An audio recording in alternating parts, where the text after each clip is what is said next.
பிரியமானவர்களே, ஒவ்வொரு நாளும் இந்த வேத வசனத்தோடு உங்களை காண்பதில் மிகுந்த சந்தோஷப்படுகிறேன். நன்றாக இருப்பீர்கள் என்று நம்புகிறேன், விசுவாசிக்கிறேன். இயேசு கிறிஸ்து நாமத்தினாலே உங்களை அனைவரும் ஆசீர்வதிக்கிறேன். இந்த நாளிலே ஒரு வேத வசனம், சங்கீதம் 27:10. என் தகப்பனும் என் தாயும் என்னை கைவிட்டாலும் கர்த்தர் என்னை சேர்த்துக் கொள்வார். யார் எல்லாவெல்லாம் கைவிடட்டுங்க, நம்ம இயேசு நம்மளை சேர்த்துக்கொள்வார். நம் தகப்பனாகிய இயேசு நம்மளை சேர்த்துக்கொள்வாருங்க. யாரெல்லாம் அந்த நிலைமையில் இருக்கிறீங்க, இந்த வார்த்தை கேட்டு கணவனால் கைவிடப்பட்டிருக்கலாம், பிள்ளைகளால் பெற்றோர் கைவிடப்பட்ட நிலைமையில் இருக்கலாம், கவலைப்படாதீங்க. யாரெல்லாம் கைவிடப்பட்ட நிலைமை இருந்தாலும் ஆண்டவர் உங்களை சேர்த்துக்கொள்ள போகிறார்.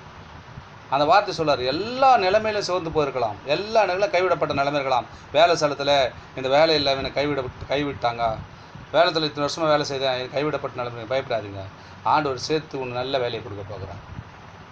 ஆமாங்க, பிள்ளைகள் பிரிந்திருக்கலாம், பெற்றோருடைய கைவிடப்பட்ட நிலைமைகளாம், அவர்களால் சேர்த்துக்கொள்ள போகிறாராம்.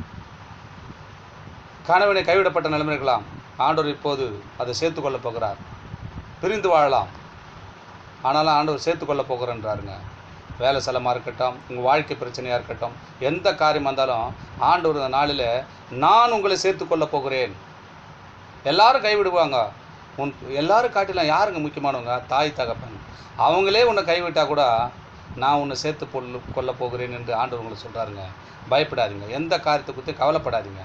ஏன்னா ஆண்டவர் உங்களை சொல்கிறார் இந்த நாளில்.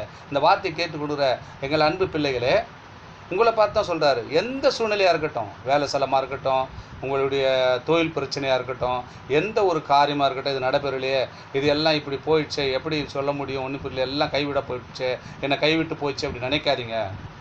ஆண்டவர் எதெல்லாம் கைவிட்டு போதோ அதெல்லாம் சேர்த்துக்கொள்ள போகிறார். அவங்க பக்கமாக சேர்த்துக்கொண்டு உங்களை ஆசீர்வதிக்க போகிறார். ஆமேன். ஜெபிக்கலாமா? எங்கள் அன்பின் பரலோக பிதாவே, இயேசு கிறிஸ்து நாமத்தினாலே ஒரு சமூகத்தில் ஒரு தகப்பனே, இந்த நாளில் கூட கர்த்தாவே இந்த நல்ல ஒரு வார்த்தை எங்களுக்கு தந்தீரப்பா. இதை கேட்டுக்கொண்டிருக்கிற அந்த பிள்ளைகள் மத்தியில் கர்த்தாவே, அவர்கள் எந்தெந்த நிலைமையில் கைவிடப்பட்டு இருக்கிறார்களோ கர்த்தாவே, அந்த நிலைமையெல்லாம் திரும்பட்டும் ஆண்டவரை. நீ சொல்லியிருக்கிறப்பா, எப்படியாப்பட்ட சூழ்நிலை தான் உன்னை பெற்ற தாய் தகப்பன் கூட உன்னை கைவிடுவாங்க, நான் உன்னை சேர்த்துக்கொள்வேன் என்று சொன்னீரப்பா. அவர்கள் எந்த நிலைமையில் கைவிடப்பட்டிருக்கிறார்களோ அந்த நிலைமையெல்லாம் மாறி அவங்களை சேர்த்து சமாதானம் சந்தோஷத்தோடு அவங்க ஆசீர்வதிக்க நான் வேண்டிக் கொள்ளுகிறேன். ஏசப்பா, நீ ஆசீர்வதிங்கப்பா. இதை கேட்ட ஒவ்வொரு வார்த்தைகளும் கர்த்தாவே அவங்க இருதயத்தில் பதித்து கொண்டு ஆண்டவரே, இந்த வார்த்தையில் கேட்டேன், நான் மனமகிழ்ச்சியாக இருக்கிறேன்னு சொல்லி அவங்களை ஆசீர்வதித்து அவங்க குடும்பத்தை பலிக்கு பெருக உதவி செய்யும். இயேசுவின் நாமத்தில் ஜெபிக்கிறோம் பிதாவே. ஆமேன், ஆமேன். God bless you.